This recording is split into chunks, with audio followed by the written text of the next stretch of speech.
Assalamualaikum warahmatullahi wabarakatuh. Salam Om Swastiastu.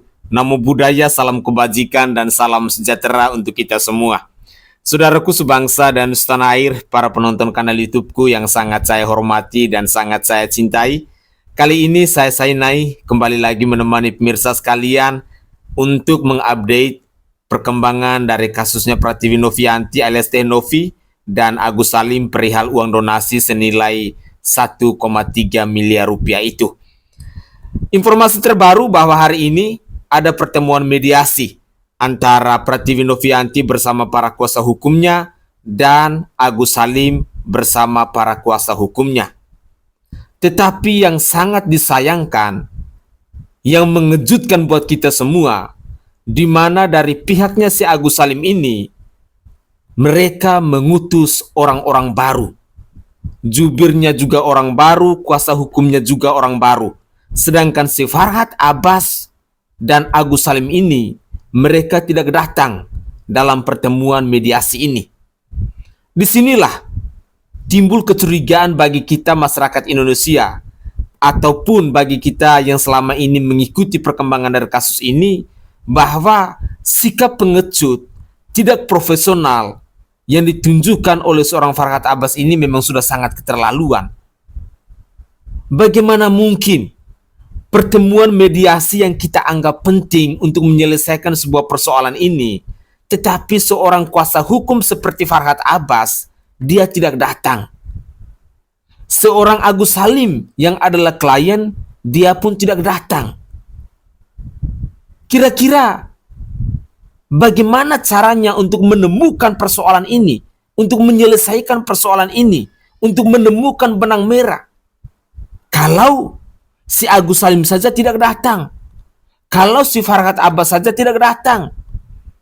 Karena selama ini kita ketahui bahwa orang yang seharusnya berperan penting untuk sesegera mungkin menyelesaikan persoalan ini adalah si Farhad Abbas dan Agus Salim ini. Sementara dari pihaknya Pratiwi Novianti, itu kuasa hukumnya lengkap. Bahkan Pablo Benua pun datang, Denny Sumargo pun datang. Patut kita curigai ketidakhadiran si Farhad Abbas ini, apakah karena dia takut di situ ada Pablo Benua dan Denny Sumargo, ataukah bagaimana? Mari kita simak cuplikan video berikut ini. Ini mau dilihat? Mau dilihat? Silakan. Coba. Kalau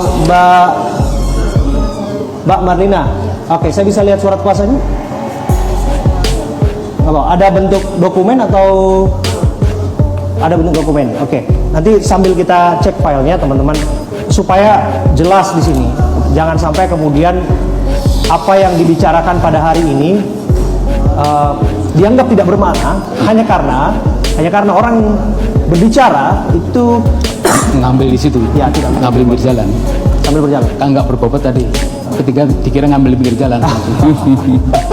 Enggak lah, saya yakin betul bahwa hadir di sini tentu saja itu sudah satu sikap yang ingin kemudian menyelesaikan persoalan. Paling tidak niatnya udah, sikapnya udah bisa dinilai gitu, Mas Taufan. Oke, udah jelas ya? Iya, clear. Apa ada yang mau disampaikan? Mungkin sedikit memperjelas aja Bapak-bapak, di situ kan disebutkannya sebagai juru bicara menyampaikan pendapat, izin ya Bapak, gitu kan, seperti itu. Ya mungkin pada substansinya kan memang dari sisi kami itu menginginkan sebuah pembicaraan sebetulnya yang mengerucut gitu kan. Tapi kalau memang dengan melihat substansi itu, kita akan mengikuti substansi itu aja. Kita hanya mendengar pendapat, tidak mencari atau mendengar upaya-upaya hukum ataupun upaya lainnya gitu. Mungkin saya Silakan, Brian. Sebelumnya terima kasih atas kehadirannya dan semuanya. Kami apresiasikan walaupun memang ini Mas Agus masih di Polda ya, seperti itu. Mungkin demi menghormati waktu yang undangan yang sudah berjalan, terlebih dahulu dikirimkan oleh Bang Farhad, rekan-rekan sekalian. Mungkin seperti itu mungkin yang dimaksud. Jadi tadi sudah saya baca sebagai juru bicara tentunya untuk memberikan pendapat dan penjelasan seperti itu ya. Tapi nanti memang ya semoga saja dalam waktu yang sudah berjalan ini kita sangat berharap ya kan Mas Agus dan Farhad tentunya untuk dapat hadir karena mungkin kita akan menyampaikan suatu apa yang nanti kita dapat sepakati seperti itu aja ya. Tapi kalau di sini kan satu penasihat hukum hadir. Tadi Mbak Marlina di sini mewakili penasihat hukum. Apakah ini dirasa cukup mewakili untuk kemudian menemukan satu titik temu dalam pembicaraan hal ini, Om Brian? Iya. Atau perlu dilihat juga? Ada, sudah lihat? Coba sebentar ya.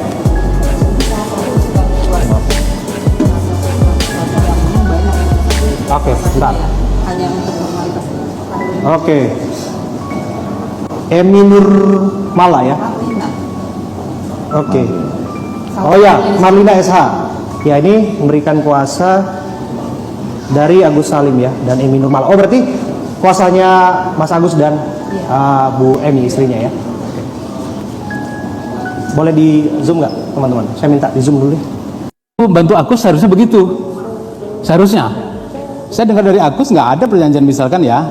Ini khusus untuk tertulis maksud saya legalnya. Ya. Kalau hanya di media sosial saya nggak pegang juga. Maksud saya media sosial saya sudah tahun 2009 sudah mapal betul ya. Donasi-donasi banyak.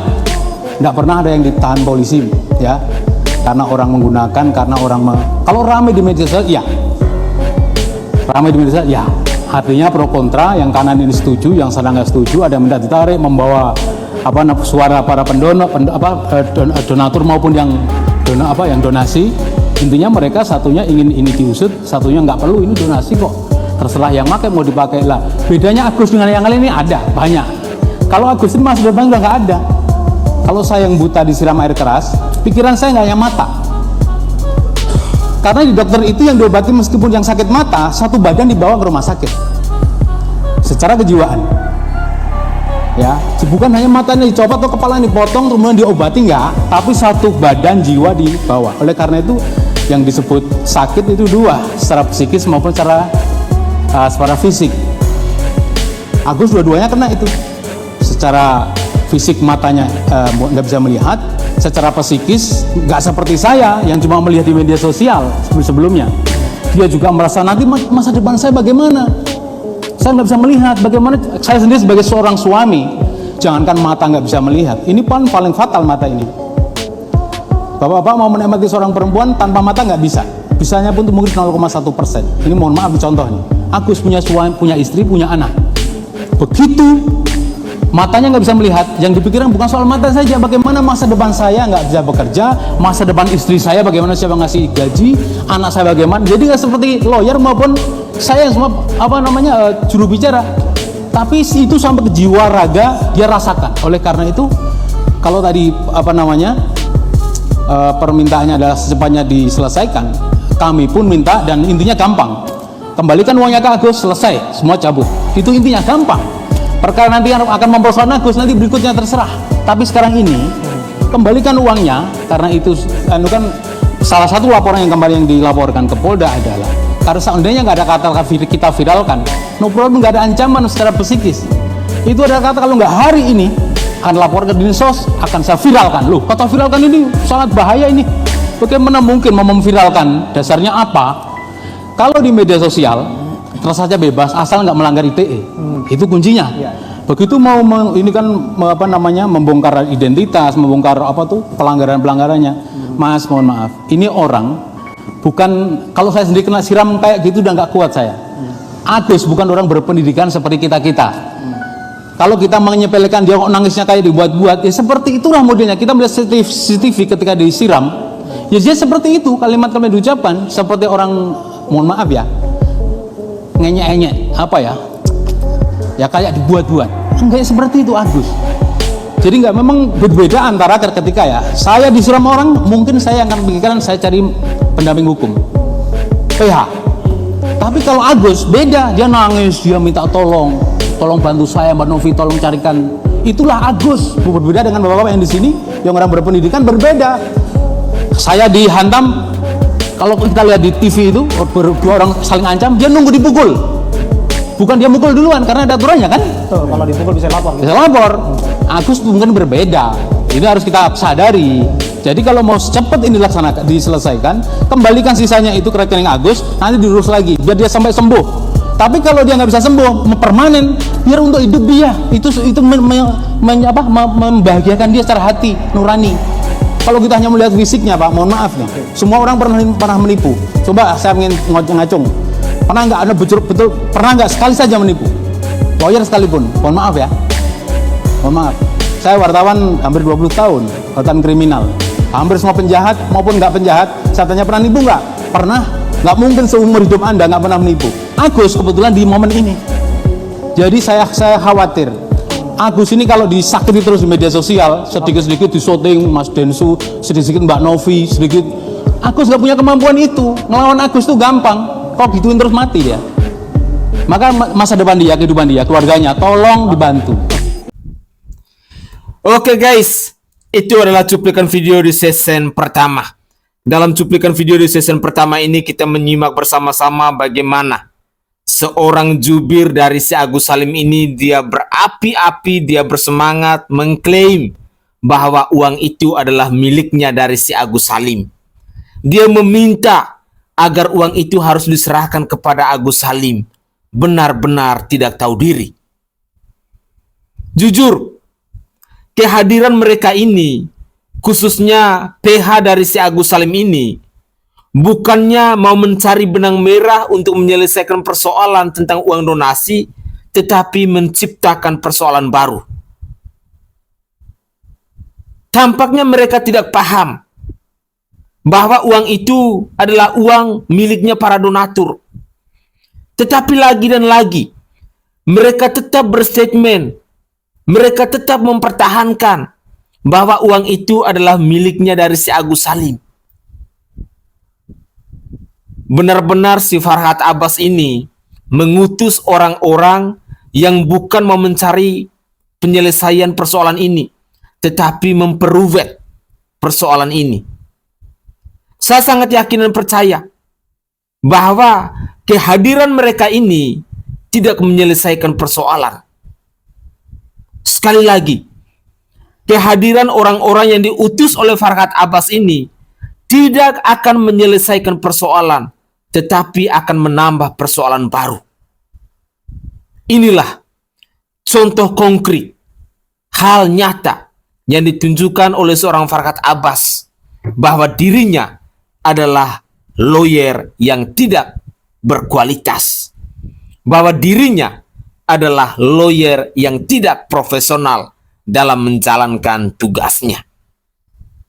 Berikut ini ada tanggapan dari kuasa hukumnya Pratiwi Novianti. Mari kita simak bersama-sama. Apa bedanya? Bedanya adalah yang pertama mutasi rekening Agus, yang setelah dipindah buku mutasi rekening saudara istrinya Mas Agus. Yang pada saat itu ada dugaan tidak tepat guna dalam penggunaan dana donasi. Jadi ini kita mesti clear dulu, Pak, ya. Dan kita di situ selalu memberitahu ke Mas Agus dan istrinya, kita ini di pihak Mas Agus. Jangan dipecah-pecah. Kita mau uang ini khusus untuk Mas Agus berobat, bukan untuk, ya maaf ngomong ya, ini kan di luar konteks saat kita meminta untuk donasi awal gitu. Nah, itu yang kita luruskan, Pak, ya. Izin. Ini kronologi yang memang bisa kita verifikasi dan bisa kita buktikan. Jadi kalau memang Bapak belum dapat kronologi secara komprehensif, ini saya beritahu gitu kan, supaya kita bisa merumuskan sesuatu itu sesuai dengan kronologi aslinya. Itu aja sih. Gitu. Mohon maaf, kasus ini sudah meliling ke masyarakat, kronologi sudah beredar, sesuatu sudah sesuai kok. Artinya kan prinsipnya begitu. Tetapi mohon maaf nih, kan jadi nggak substantif kan? Iya, yang bikin ini melebar ini dari pihak mana nih, Pak? Kita juga mesti uraikan ya. Kita mesti uraikan. Maka dari itu kita dari yayasan selalu stay pada poin pengobatan gitu. Kita nggak pernah menyerang secara personal, kita nggak pernah menyerang secara melebar, baik. Gitu kan. Nah, yang bikin ini melebar mungkin itu lebih kepada tanggung jawab. Oke, boleh. Jadi kiriman WA dari Mbak Novi ke Agus yang berisi kita viralkan itu sebenarnya personal atau apa? Ya, enggak yang jawab Mbak Novi toh? Enggak, itu kita jelaskan karena di kronologi itu setelah mutasi. Pertama, setelah pindah buku, setelah pindah buku kedua. Pindah buku pertama 1M, pindah buku kedua 300. Jadi semua sudah clear dengan keluarga Mas Agus, semua sudah clear dari kakaknya Mas Agus, dari istrinya Mas Agus, semua udah kasih rekening, bahkan dari Mas Agus dan ayahnya sudah mempercayakan pindah untuk pengobatan. Sisa satu Pak, mutasi rekening yang belum diberikan. Nggak apa-apa. Ya, Tapi itu. prinsipnya itu kan ancaman kan, maka dilaporkan. Ya kalau Bapak menurut Bapak ancaman dengan Ya dinsos, sudah, silakan. nanti tunggu gitu saja. kan. Itu asumsi Bukan, Bapak. ini mau harus dijelaskan terlebih dahulu. Iya. Yang disampaikan ke Dinsos itu WA ke siapa? Ke Mbak Elmi ya, Mbak Elmi ya, betul. Karena mutasinya itu tidak diberikan waktu itu. Itu dan Di situ masuk pasal, Hanya sebatas mutasi saja. bukan, katakan maksud saya, kata tadi itu loh, Iya. kalau nggak hari ini, maka saya laporkan ke Dinsos dan saya viralkan. Itu kan ancaman. Dan ancaman ada mengancam pasalnya. Itu tentunya jelas. Pengancaman itu kan harus jelas ya, dengan adanya satu melawan hukumnya. Di sini kan apa yang dimaksud dengan melawan hukum kan harus kita jabarkan lebih lanjut. Dalam artian ya kita berusaha untuk secara objektif di sini. Melawan hukum kan tentunya dengan dengan memukul, dengan mengancam, mengedarkan hal-hal yang tidak baik, ya seperti itu, atau mungkin dengan ancaman akhirnya kejiwaan, mengancam kesehatan jiwa, ya seperti itu ya. Jadi keselamatan jiwa. Jadi itu kan dengan melawan hukum kan kita harus garis bawahi. Tapi kalau kita lapor ke Dinsos, sepertinya karena yayasan ini kan di bawah naungan Dinsos. Tentunya kan segala macam apa yang dilakukan yayasan ada pertanggungjawaban hukumnya. Setiap 6 bulan sekali dia melaporkan pertanggungjawaban kegiatan dan keuangan. Jadi itulah yang mungkin yang dimaksud. Jadi kita persamakan persepsinya seperti itu dulu. Yang viral maksudnya apa? Kok kita viralkan? Kalau Dinsos no problem dah. Bagaimana yang muncul kata kita viralkan? Saya bacakan LB-nya. Silakan Pak. Oke, tapi Jadi gini Bang, izin. Kan kami di sini itu ditunjuk sebagai juru bicara. Dan kami juga membawa surat jawaban. Iya. Novi serta Bang Jerry kirim. Pemirsa sekalian, itulah cuplikan-cuplikan video yang bisa saya persembahkan kepada pemirsa dalam konten saya kali ini. Tetapi pada intinya, saya mau katakan bahwa pertemuan mediasi antara Pratiwi Novianti bersama kuasa hukumnya dan Agus Salim bersama kuasa hukumnya, walaupun si Agus Salim ini tidak datang, si Farhat Abbas itu pun tidak datang, bahwa pertemuan mediasi hari ini tidak membuahkan hasil. Nol. Karena seorang Farhat Abbas telah mengutus orang-orang yang tidak berkualitas, orang-orang yang mungkin tidak paham dengan persoalan dari uang donasi ini. Sehingga banyak sekali statement-statement blunder yang dimunculkan dalam pertemuan mediasi ini. Karena kita melihat ada perbedaan yang begitu luar biasa dengan lawyer-lawyer yang profesional dari Pratiwi Novianti ini. Sementara dari kelompoknya si Farhat Abbas ini, yang diutus adalah jubirnya, yang diutus adalah kuasa hukumnya, dan itu semua adalah wajah-wajah baru. Tentu ini sangat disayangkan, ataukah mungkin ini adalah trik dari seorang Farhat Abbas untuk memperlambat persoalan ini, kita pun tidak tahu. Ataukah mungkin ini merupakan bentuk ketakutan yang ditunjukkan oleh seorang Farhat Abbas ketika dalam pertemuan tersebut ada Denny Sumargo dan juga ada Pablo Benua yang hadir di sana.